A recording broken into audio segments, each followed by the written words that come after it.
My name is Abigail Irwin, and this is my management plan outline. An overview of the property.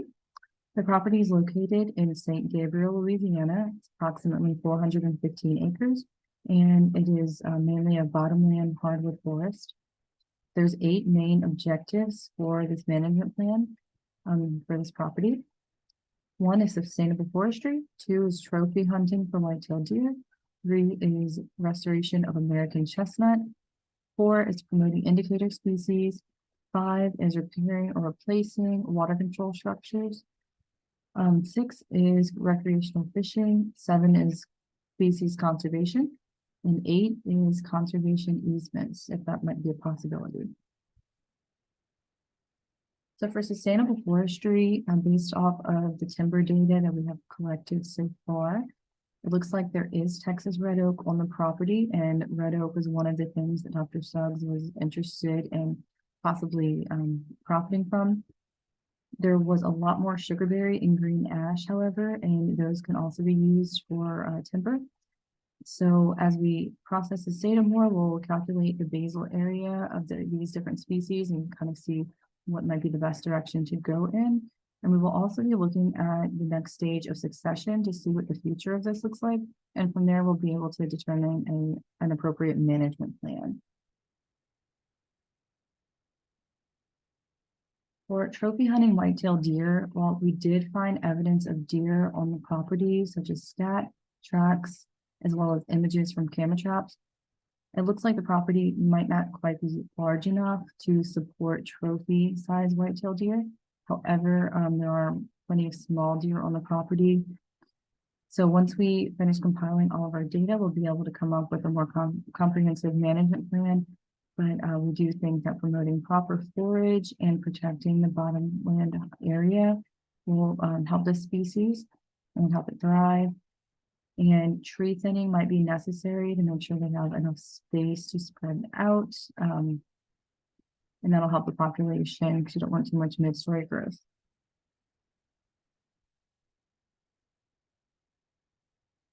For restoring American chestnut, we did look at the soil, and although the soil pH is favorable because American chestnut prefers a soil pH that is slightly acidic, between 4.5 and 6.5, and all of our site was pretty much 6, with the exception of one plot that was 5.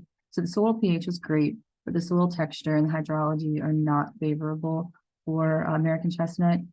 While American chestnut prefers a sandy, loamy, and well-drained soil, the soil at our site was entirely clay.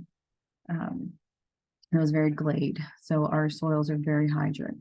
So as an alternative, we can look into restoring other native species to the pasture areas, possibly that currently don't have any real growth on forest growth. And we'll take a better look at that once we finish entering in all of our data to see what our options are there. So our main indicator species that we wanted to look for was the swamp rabbit. And we do have evidence of the swamp rabbit on the property. This isn't the best photo, but it is a photo that was from one of the camera traps. And there has also been evidence of swamp rabbit scat on the property.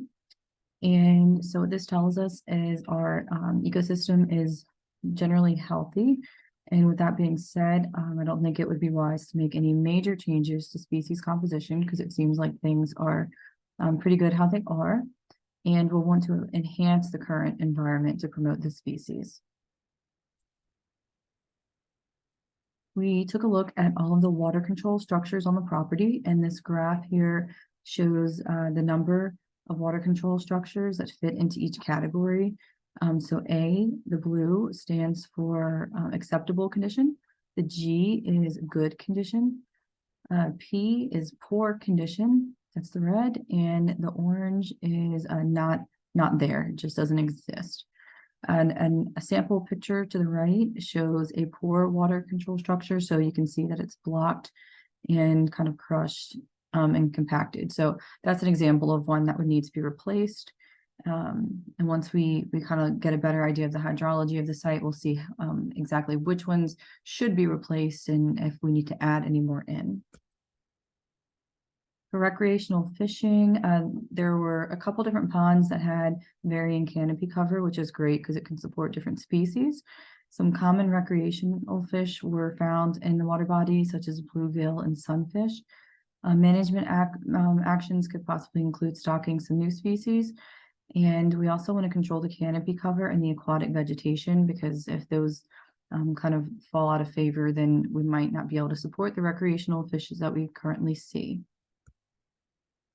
For species conservation, our species of focus was prothonotary warblers, and we were able to confirm their presence on this site through point count surveys.